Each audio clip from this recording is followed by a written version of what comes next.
Future లో pink elephant pictures నుంచి ప్రతి ఒక్కరితోటి ప్రతి జానరాలో ప్రతి రేంజ్ లో ఊహించుకోవచ్చు sir. I will take pink elephant pictures very far.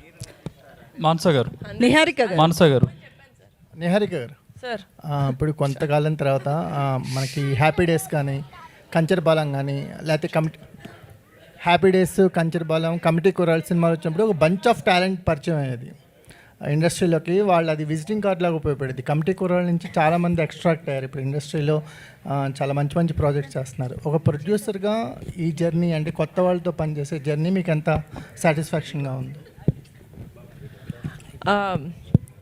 నిన్న నేను ఖమ్మంకి ఒక ఈవెంట్కి వెళ్ళినప్పుడు కాలేజ్ ఫెస్ట్లో చెప్పానండి, నాకు ఎందుకు డెబ్యూటాన్స్తో పనిచేయడం ఇంట్రెస్ట్ అని నేను అనుకుంటున్నానంటే, నేను చాలా ప్రివిలేజ్డ్. నేను కొనెడల ఫ్యామిలీలో పుట్టాను, నన్ను సపోర్ట్ చేసే ఒక ఫ్యామిలీ, లేకపోతే ఒక సినిమా ఇండస్ట్రీకి దగ్గరగా ఉండే ఒక ఫ్యామిలీలో నేను పుట్టాను. అండ్ అలా లేని వాళ్ళకి, లేకపోతే హైదరాబాద్ వచ్చి ఎక్కడ ఫిలిం నగర్లో నాకు ఎవరు తెలుసు అని ఎత్తుక్కోకుండా it's very easy to come in to pink elephant. మీ దగ్గర పర్సివరెన్స్ ఉంటుంది, మీకు హార్డ్ వర్క్ ఉంటుంది, టాలెంట్ ఉంటుంది. ఇంత లక్ నేను మీకు తీసుకొస్తాను. సూపర్ బండి.